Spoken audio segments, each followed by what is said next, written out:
Tonight, one of the strongest hurricanes ever recorded barreling through the Caribbean. Jamaica slammed with the full force of the monster Cat 5. Melissa roaring ashore there this afternoon, packing life-threatening winds and rain.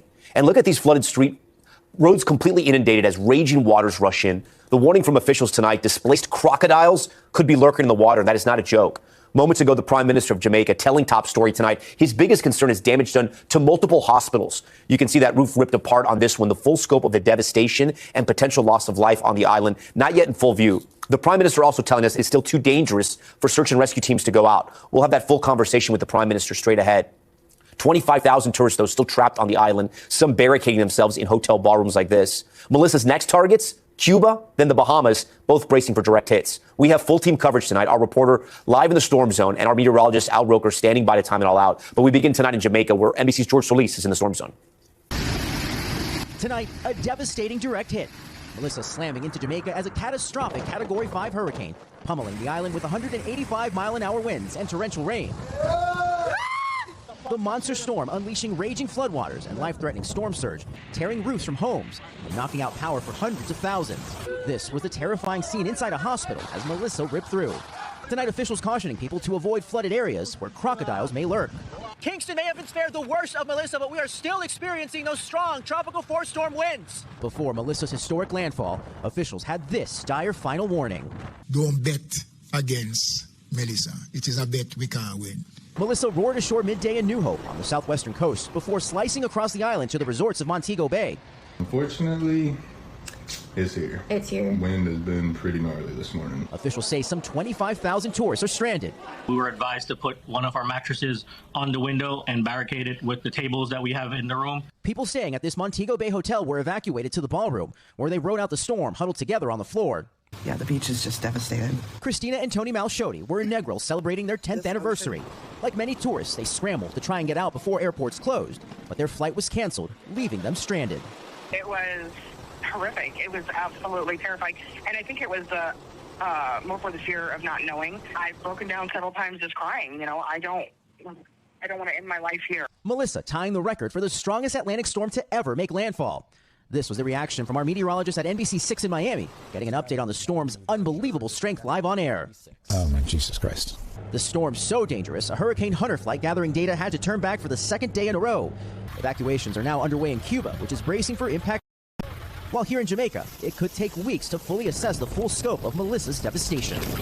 These whipping winds expected to be with us through tonight. Now, Jamaican officials hope that they are able to assess the nation's airports tomorrow, both the one in Montego Bay and here in Kingston, to start some of those relief flights and bring help to those areas that have been devastated by Hurricane Melissa.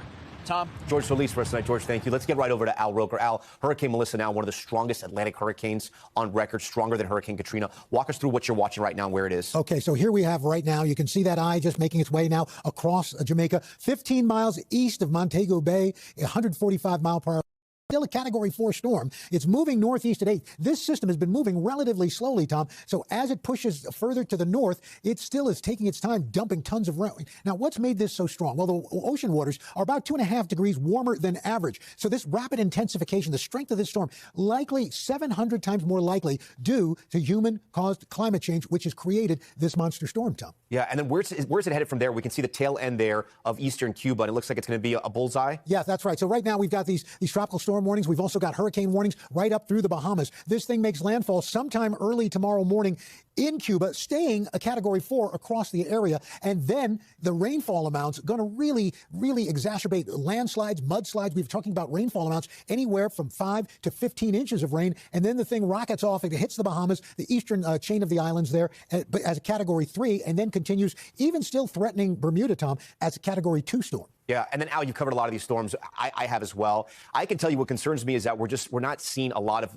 what's happening in Jamaica right now. And even speaking to the Prime Minister, we're going to hear from him a little later. It's unclear, the picture. That concerns me. What about you? Well, I think just the strength of this system has really kind of, in a sense, not so much surprised us, because we started talking about this back on October 12th. And here we are now today still talking about Melissa, a monster storm. So the idea, what concerns me most, we didn't really have that many strong storms in the Atlantic to churn up the water. So this was really a powder keg waiting to blow with the right storm. And Melissa turned out to be that right storm. All right, Al Roker, I know you're going to be watching this in the days ahead. Earlier tonight, as I mentioned, I spoke with Jamaica's Prime Minister Andrew Holness about the impact of Hurricane Melissa and the status of his people. Prime Minister Holness, we thank you for taking the time to speak with us and update us on how your people are doing tonight. How is it right now in Jamaica? Jamaica has sustained a major impact from a Category 5 hurricane, one of the strongest hurricanes to have hit Jamaica, and certainly within the top 10 strongest hurricanes recorded. The corridor of damage is significant. We have lost hospitals. Certainly, our road infrastructure would have been damaged, which would include bridges, gullies, and waterways. The housing infrastructure would have been severely impacted in the corridor that the hurricane traveled. The hurricane hit the southwestern end of the island and crossed the island going northwards, and it should be now leaving the island, but behind it is a trail of destruction in the corridor of impact. Prime Minister, I pick up that you're speaking in the past tense. Is that because you already know some of this, or you haven't been able to get communication because all that communication has been knocked out? Well, when you're hit by a Category 5 hurricane, it's highly unlikely that you will be able to have communications uninterrupted. So in some parts of the island, communication is down. Electricity would be down as well, some preemptively. But we are still able to keep contact right across Jamaica. So what I'm giving you would be the summary of reports to date, to this point. Is it fair to say, because the hurricane is still over Jamaica, you truly have no sense of how bad the damage is right now? No, we're getting reports. We're getting assessment through our National Emergency Operation Committee. So we do have a sense of what the damage is, but clearly it would only be after the passage of the hurricane and it is safe to conduct proper damage assessment that we will see the full picture. But the picture right now suggests that damage within the corridor of impact is significant. What has been the most concerning report you've gotten so far from anyone out there in Jamaica? Well, the impact on our hospital system in the areas that have been impacted. At least 2 or 3 hospitals have been severely damaged. Clearly, impact on our road infrastructure. We have seen landslides and rivers retaking their original courses and destroying property along their banks. And of course, the loss of roofs and housing. Have you gotten any reports about any loss of life, or is it simply too early? Well, we have confirmed 3 lives lost before the impact of the hurricane, before landfall of the hurricane. And those persons were, by all reports, taking precautionary actions in cutting through trees and removing debris, and were the victims of accidents, unfortunately. So far, we have not had confirmed reports of any deaths, but again, it's too soon to say that there are no deaths. What is your understanding of Montego Bay right now? There were many people who were unable to leave Jamaica that were there, I should say, on vacation, and were essentially trapped. They're at the resorts right now in those ballrooms. Have you had communication with any of those hotels? Do you understand how those tourists are doing?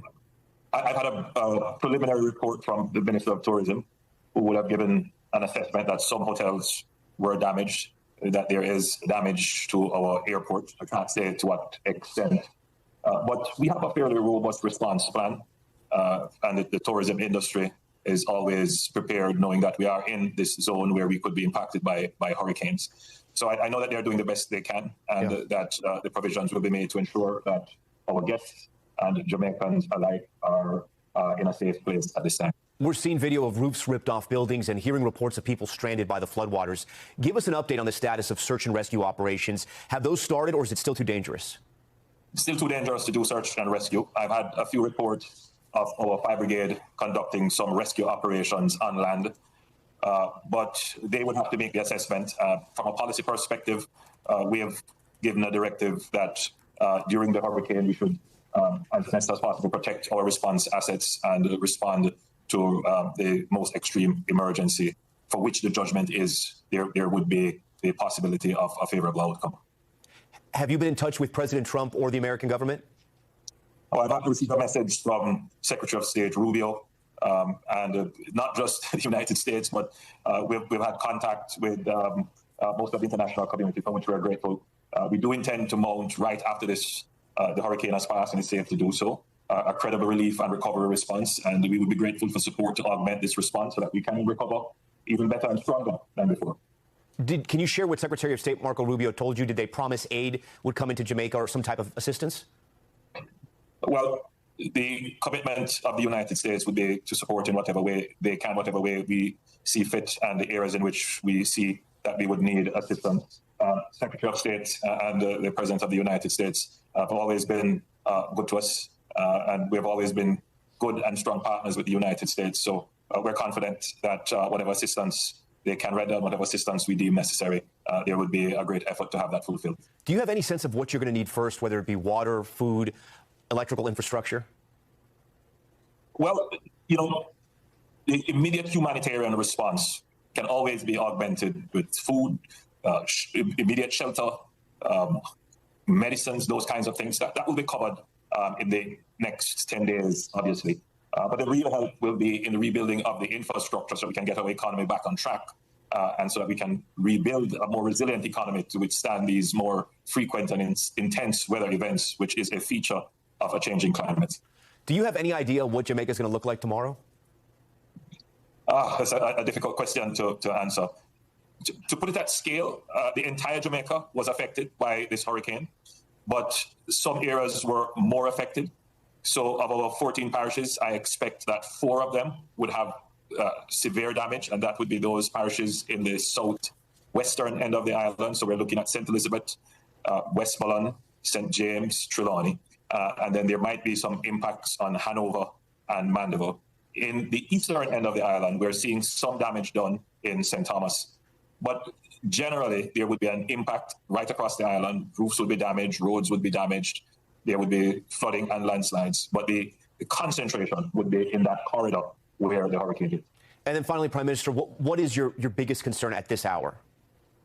Well, the biggest concern is that residents remain calm, that they stay indoors. I know the impact of the hurricane can be frightening, but no, it's not the time for us to lose our presence of mind.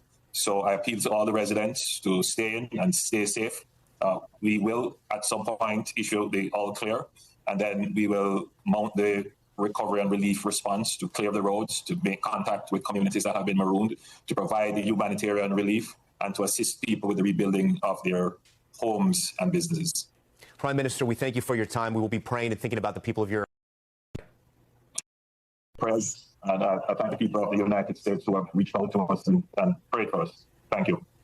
And as we continue to track Hurricane Melissa, thousands of tourists unable to get out in time are still stranded on the island nation. That includes Melanie Reynolds from Long Island, New York. She's currently sheltering at her hotel in Montego Bay. She joins us live by phone because the internet is down across much of the island, as you can imagine. Melanie, I'm told you're hunkering down right now inside one of the hotels. The worst of the storm continues to pass over you. Talk to me about what you're seeing and hearing right now, if you can. Well, right now we're not really hearing a lot. Earlier, it was extremely windy. It almost sounded like it was whistling. We're not really going outside. We've only kind of peeked a couple of times just to see what's going on because we're afraid of getting outside. We have our rooms barricaded, basically, to be in here. We're seeing some of the video you shot earlier. How bad was it at its peak? We didn't look outside, but it sounded horrific. Yeah. So you have no idea what has happened around you right now? No, not really. No, we haven't left the room since last night. Has the hotel communicated anything to you? Are they helping you out with food and water, those kinds of things? They brought us a bunch of stuff yesterday. They had the buffet open yesterday from around 11 a.m. to 7 p.m. They gave us hurricane packages with fruit, cereal, a granola bar, some cookies, a cup of noodle soup, some milk, juice. They did bring us extra water. They brought us a bunch of water yesterday, like bottles, 12 bottles, small bottles. They brought quite a few. We have a lot. So we should be okay. But it sounds like from what you're saying, the structure where you're staying, at least, it looks like it's kept up. It's survived. Yeah, we're in a concrete building. They moved us from the ground floor 2 days ago to the third floor above like the main lobby and like where there's like a sports bar downstairs. So they decided to keep us a little bit safer. I know you're kind of hunkered in your room, as you said. Any idea about storm surge where you are? I know Montego Bay, a lot of the resorts are right on the beach. Yes, I sent a video earlier. It maybe looks like 2 feet of water. It looks like it's going towards the beach. I can't really tell how far it's coming from or what it's affected in front of us, though. Yeah. And I know this is very early. Have they given you any kind of sense of when hopefully you would be able to get out and how you'll be able to get out? I'm hoping that I can fly out of here on Thursday, but it's not looking that hopeful. We got completely screwed by JetBlue. Yeah. They canceled our flight like 26 hours in advance before the airport even mentioned closing and gave us nothing to return back with, just offered a refund. Yeah, you feel abandoned, huh? I'm sorry, the phone cut out. What did you say? I said you feel abandoned, huh? Yes, definitely abandoned. They didn't care about us at all. Yeah. They canceled us at 8:30 in the morning on Saturday. Our flight was at 9:56 on Sunday. And within like a half an hour, they were like, there's no other flights. You're on your own, basically. Yeah, there's no way to get out. There's no way to get out. No. It's going to be really hard now. I don't know if you could hear the Prime Minister interview we had, but it sounds like some of the airports, there's been some damage there as well. But again, no one really has a sense because no one's been able to get out, just like yourself, and communication has been cut off in a lot of parts. Have you had any contact with any of the other hotel guests? Have you heard anything else that's going on in Montego Bay? Not really, just a couple people in the hallway saying they've never even experienced the hurricane. Some of them live in Toronto. But our friend did get out Sunday morning. The airport was open until 12. She was able to get on a standby with American Airlines, and she got home to Miami Sunday morning. So no, and I'm sure that's something that's going to be reviewed in the days and weeks ahead about what exactly happened, especially with people that wanted to get out and they weren't, for some reason, able to get out, and it wasn't fair, clearly, in your case. I hope so. Yeah. Do you have a plan? How much? I mean, do you have enough food, you think, for if you have to stay there for a few days? Yeah, I think we'll be okay. We went to the supermarket on Saturday to be on the safe side. Cold cuts. We bought some juice. Yeah. Chips and stuff that'll last. Anything you want to say to your friends or family out there that may be watching this concerned about you? I've been in touch with them. They've been able to reach me most of the day. We actually haven't really lost service, thankfully, and even in the hotel, we've had power this whole time. So we've been fairly lucky when it comes to that.